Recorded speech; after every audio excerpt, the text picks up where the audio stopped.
অনেক দিন পর বেশ লাগছে বন ভ্রমণ। মাঝে মাঝে কাজের ফাঁকে এইসব জায়গায় এলে মন খুব ভালো লাগে। শুদ্ধ বাতাস, মাটির সোনা গন্ধ, পাখির কলতান, আহা।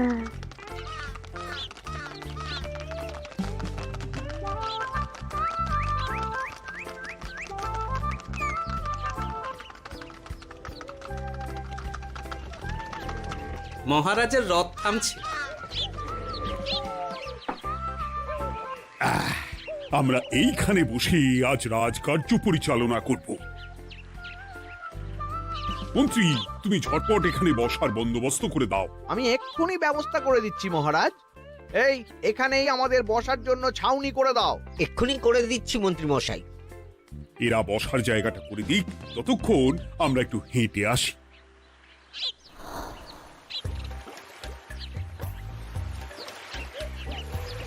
সকালবেলা হাঁটা শরীরের পক্ষে খুব ভালো মহারাজ।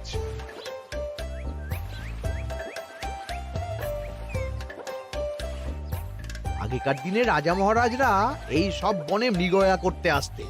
মৃগয়া একদম ভালো নয় মন্ত্রী। তুমি জঙ্গলে আসছো অন্য প্রাণীদের মারতে। কেন মারবে? ওরা তো তোমার কোনো ক্ষতি করেনি। না, তা করেনি, কিন্তু তখন ওটা রাজা মহারাজাদের খেলা ছিল। শুনেছি আপনার প্রপিতামহ খুব ভালো বাঘ শিকার করতেন, অনেক বাঘ মেরেছেন। মন্ত্রী, তুমি একটা কথা হয়তো জানো না। আমার প্রপিতামহ শিকার করতেন, কিন্তু কোনো স্বাভাবিক জানোয়ারকে নয়। যে বাঘ মানুষ খেকো হয়ে প্রজাদের ক্ষতি করত, আমার প্রপিতামহ সেই সমস্ত বাঘদেরই মারতেন। এছাড়া উনি বন্য প্রাণী সংরক্ষণ করতে বড়ই ভালোবাসতেন।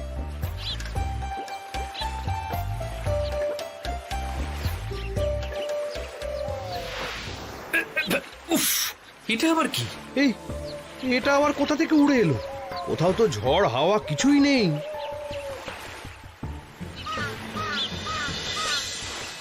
একটা ধাঁধা মহারাজ, এই কাগজে লেখা। ধাঁধা? পড়ো দেখি। জোয়ার ভাটা প্রভুর খেলা, ভাটা হবে হলে বেলা। ভাটা হলেই দেখা যাবে লাল রঙের এক পাথর পাবে। নদীর ধারে গর্ত করে যত্নে সাজাই কলস ভরে।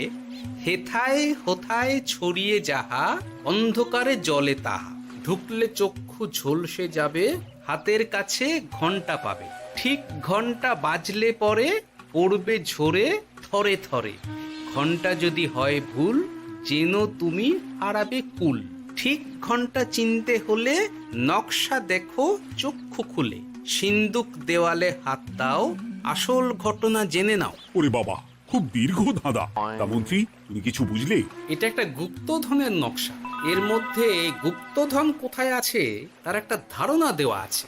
গুপ্তধন? ওটা আমাকে পেতেই হবে, পেতেই হবে। দেখি দেখি, একবার কাগজটা দাও। গোপাল, কাগজটা আগে আমার হাতে দাও, দেখি ভালো করে।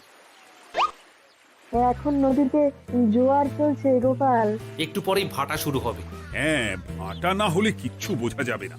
এখানে স্পষ্ট লেখা আছে, ভাটা হলেই দেখা যাবে লাল রঙের এক পাথর পাবে। তার মানে আমাদের ভাটা হওয়া পর্যন্ত অপেক্ষা করতে হবে।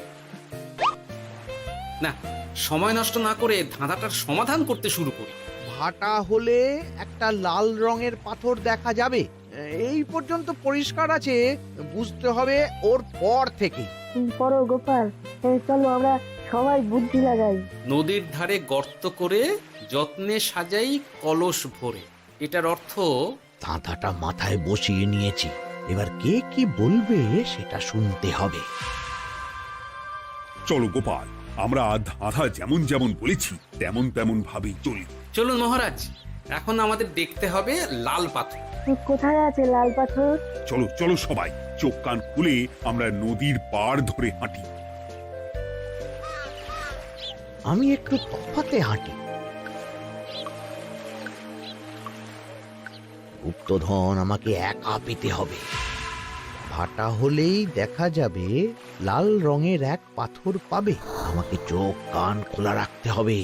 লাল পাথর, নদীর চড়ায় লাল পাথর দেখতে হবে। লাল পাথর, লাল পাথর। ওটা কি? তো এই তো লাল পাথর, লাল পাথর। ওরে আমরা অনেকটা এগিয়ে গেছি, ওদের আমার দিকে নজর নেই। এই সুযোগ, এই সুযোগ, একা একা গুপ্তধন নিয়ে পালাবো। আহ, এ, এ।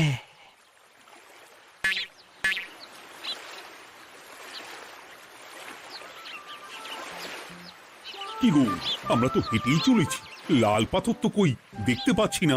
আরেকটু হাঁটতে হবে মহারাজ, গুপ্তধন বলে কথা, ওকে আর সহজে ধরা দেয়? সেটা অবশ্য সঠিক কথা। আচ্ছা, আমরা সবাই তো আসছি হেঁটে হেঁটে, মন্ত্রী মশাই গেলেন কোথায়? ও কি যে ঘটে! সত্যি তো, মন্ত্রী কোথায়? ও সেনাপতি, মন্ত্রীকে দেখেছো? কই না তো মহারাজ। তাহলে কোথায় গেলেন মন্ত্রী মশাই? এই জঙ্গলে বাঘ ভাল্লুক আছে, শেষে কিনা বাঘে নিল। হায় হায় হায়, মন্ত্রী গিন্নির কাছে আমি কি মুখ দেখাবো? হুম, বাঘ ভাল্লুকের পেটে যাবার লোক তো মন্ত্রী মশাই নন। ও গোপাল, কি ভাবছো? কিছু তো একটা বলো। এখন আমাদের মন্ত্রী মশাইকেই খুঁজতে হবে। তবে মন্ত্রী মশাই বাঘ ভাল্লুকের পেটে যায়নি। তুমি নিশ্চিত হচ্ছ কি করে? অত পেঁচালো মানুষকে বাঘ ভাল্লুক গন্ধ শুকেই ছেড়ে দেবে, হজম করতে পারবে না। না না না, এখন রসিকতা করার সময় নয়, আমাদের মন্ত্রীকে খুঁজে বার করতেই হবে। কোথায় গেল মন্ত্রী? চলো চলো, গুপ্তধন মাথায় থাক, চলো মন্ত্রীকে খুঁজি। আহ, মন্ত্রী কোথায় গেল কে জানে। একবার পুরো ধাঁধাটা ঝালিয়ে নি। ভাটা হলেই দেখা যাবে লাল রঙের এক পাথর পাবে। ভাটা হয়েছে, লাল রঙের পাথরের মাথায় চাপ দিয়ে গুহার মুখও খুলেছি। এবার এবার নদীর ধারে গর্ত করে যত্নে সাজাই কলস ভরে। এটাই তো ঠিক বুঝতে পারছি না।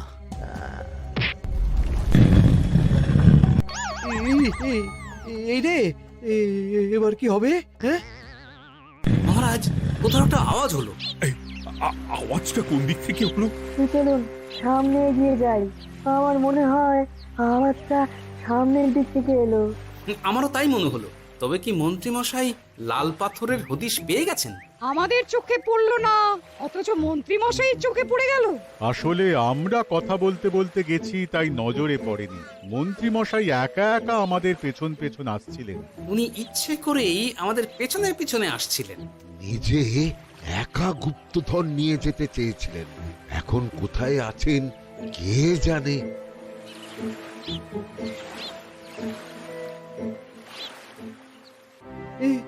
অন্ধকারে কিছু দেখতে পাচ্ছি না তো। ধাঁধাতে কি ছিল? হ্যাঁ, কি ছিল? হেথায় হোথায় ছড়িয়ে যাহা, অন্ধকারে জলে তাহা, ঢুকলে চক্ষু ঝলসে যাবে, হাতের কাছে ঘন্টা পাবে। পেয়েছি পেয়েছি, ঘন্টা ঘন্টা ঘন্টাটা পেতে হবে। ঘন্টাটা ঘন্টাটা ঘন্টা। ভাটা হলেই দেখা যাবে লাল রঙের এক পাথর পাবে, নদীর ধারে গর্ত করে যত্নে সাজাই কলস ভরে, হেথায় হোথায় ছড়িয়ে যাহা, অন্ধকারে জলে তাহা, ঢুকলে চক্ষু ঝলসে যাবে, হাতের কাছে ঘন্টা পাবে। ঠিক ঘন্টা বাজলে পরে পড়বে ঝরে থরে থরে, ঘন্টা যদি হয় ভুল যেন তুমি হারাবে কুল। ঠিক ঘন্টা চিনতে হলে নকশা দেখো চক্ষু খুলে, সিন্দুক দেওয়ালে হাত দাও, আসল ঘটনা জেনে না। এবারে ভালো করে ঠান্ডা মাথায় ভাবতে হবে। ভাটা হলেই দেখা যাবে লাল রঙের এক পাথর পাবে। সেই লাল পাথরটাই তো খুঁজে পাওয়া যাচ্ছে না, অথচ মন্ত্রী মশাই খুঁজে পেলেন। আওয়াজটা কোথা থেকে আসছিল? এই কাছে পিঠে এই কোথা থেকে আওয়াজটা আসছিল।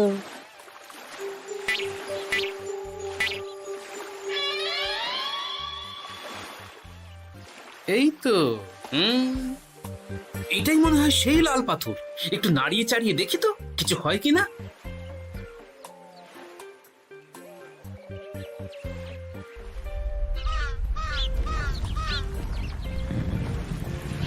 এই তো, কাজ হয়েছে। এই তো সুড়ঙ্গ। আপনারা নিচে নামুন। আপনারা কি দেখছেন সেটা বলবেন মহারাজ। সবাই যদি নেমে যাই, যদি কোনো কারণে সুড়ঙ্গের মুখ বন্ধ হয়ে যায়, তাহলে আর আমরা বাইরে বেরোতে পারবো না মহারাজ। গোপাল ঠিকই বলেছে, আমরা দুজন বাইরে থাকি। মহারাজ আর একটা কথা, কোনো ঘন্টায় হাত দেবেন না, মনে আছে তো? ঘন্টা যদি হয় ভুল, যেন তুমি হারাবে কুল। ওরে বাবা, এই বয়সে আর কুল হারাতে চাই না। ঠিক আছে, তোমার কথাই অক্ষরে অক্ষরে পালন করব। দেখি এই সুরঙ্গে মন্ত্রীমশাইকে দেখতে পাই কিনা। চলুন মহারাজ, সুরঙ্গে নামি। সবাই সাবধানে নামো।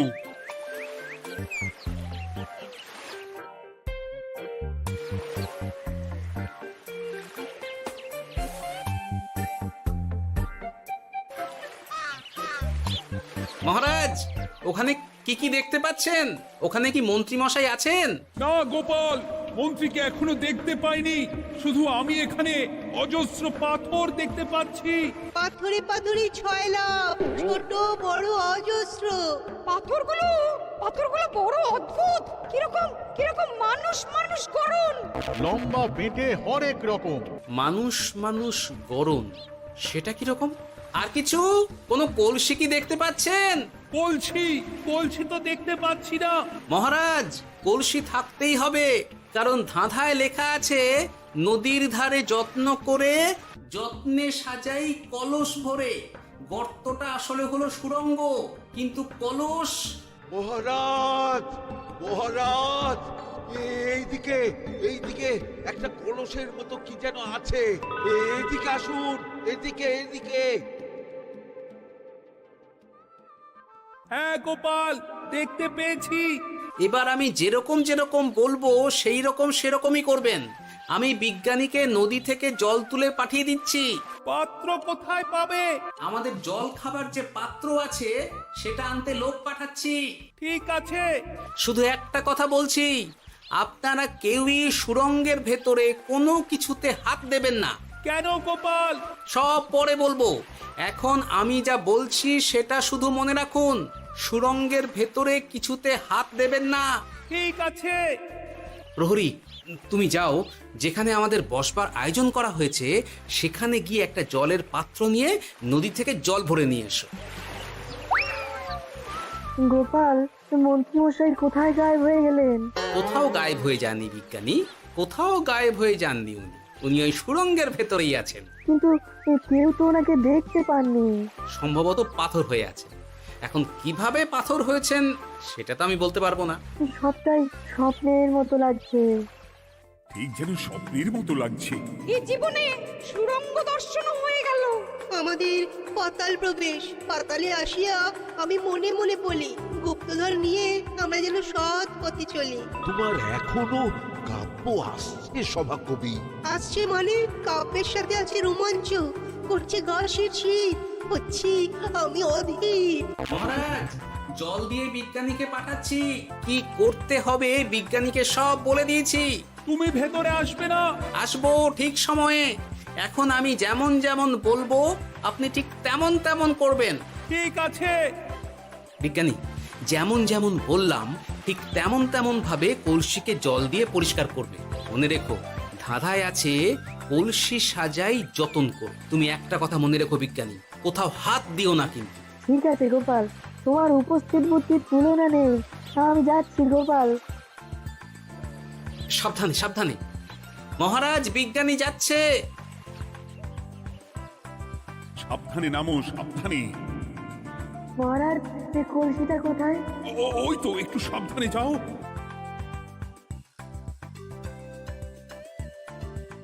বিজ্ঞানী, কলসির দেখা পেয়েছো? পেয়েছি পেয়েছি পেয়েছি। এবারে কলসিটাকে ভালো করে জল দিয়ে ধুয়ে দাও। কলসির আলোয় সুড়ঙ্গ আলোকিত গোপাল। এরপর কি? ভালো করে দেখুন মহারাজ, কোথাও ঘন্টা দেখতে পাচ্ছেন কিনা। ঘন্টা? একটা তো নয়, সার সার ঘন্টা, অনেকগুলো ঘন্টা। সাবধান, ঘন্টায় হাত দেবেন না, শুধু দেখুন।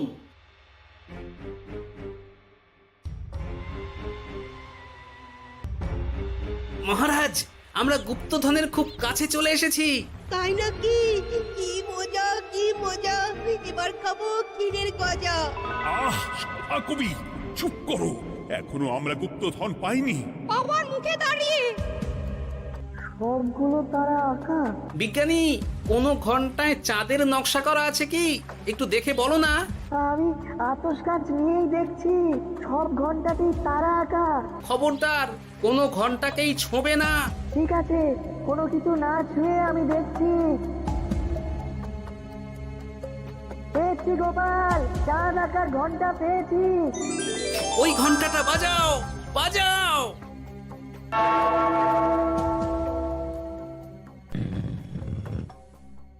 গুপ্তধন পেয়েছেন মহারাজ?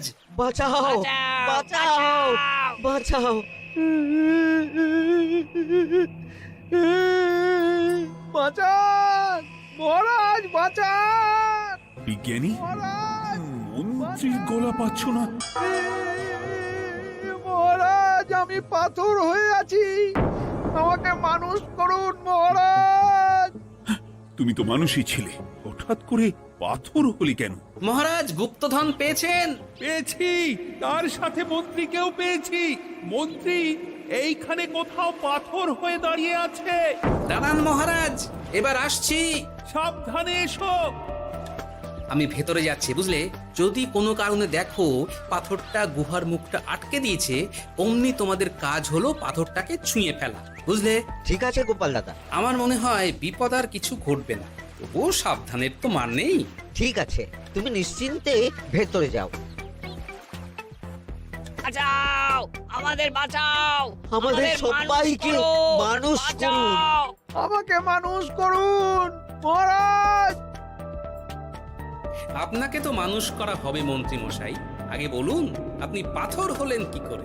ও, মনে পড়েছে, ধারার শেষ লাইন, সিন্দুক দেওয়ালে হাত দাও, আসল খবর জেনে না। সত্যি গোপাল, তুমি না থাকলে এই এত কিছু আমাদের সবার কাছে অজানাই থেকে যেত।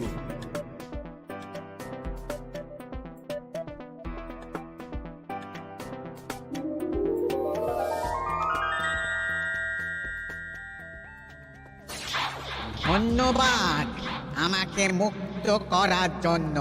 আপনি কে? আমি যক্ষ। আমাকে এই ধন সম্পত্তি পাহারা দেওয়ার জন্য এক ডাকাত দলের সর্দার যক্ষ করে রেখেছিল। আমি 100 বছর ধরে এইখানে যক্ষ হয়ে আছি।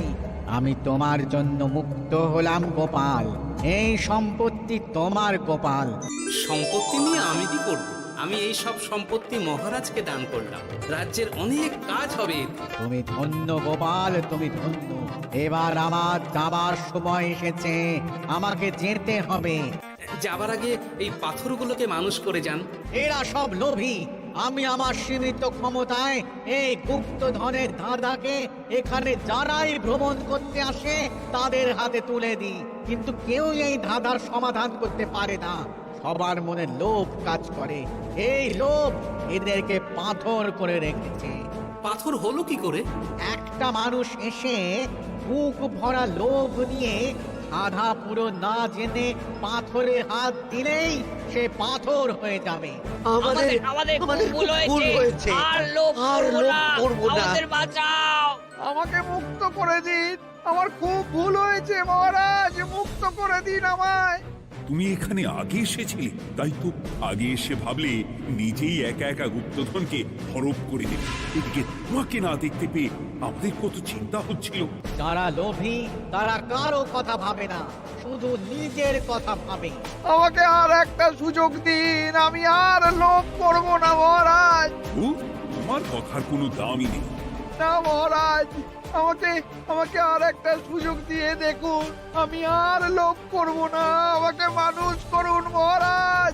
আমাদের সবাইকে মানুষ করুন, দয়া করে মানুষ করুন। যক্ষরাজ, এদের আপনি ক্ষমা করে দিন। ঠিক আছে, তোমাদের আবার মানুষ করে দিচ্ছি।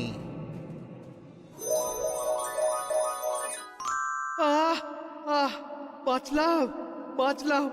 এই রকম বারবার বাঁচা যাবে না কিন্তু। এবার সাপ ব্যাং যাই হবে না কেন, ওইভাবেই থাকতে হবে, এই আমি বলে দিলাম। এবার আমার মুক্তি। মুক্তি নেবার আগে আরেকটা প্রশ্ন, যে ডাকাত সর্দার তার সম্পত্তিকে রাখার জন্য আপনাকে যক্ষ বানিয়েছিল, এই সম্পত্তি তো তাদের, আমরা তো নিতে পারি না।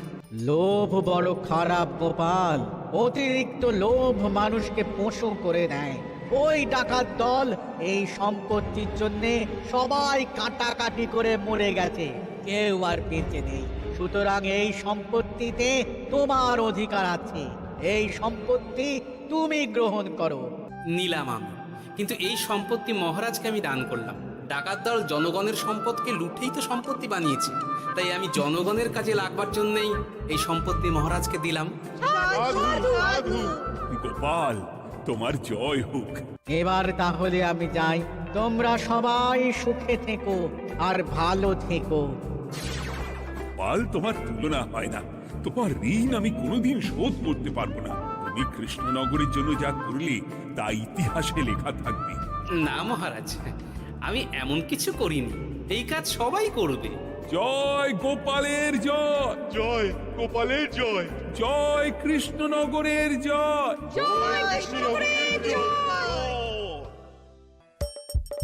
হাসির রাজা, জ্ঞানের রাজা, রসিক রাজা।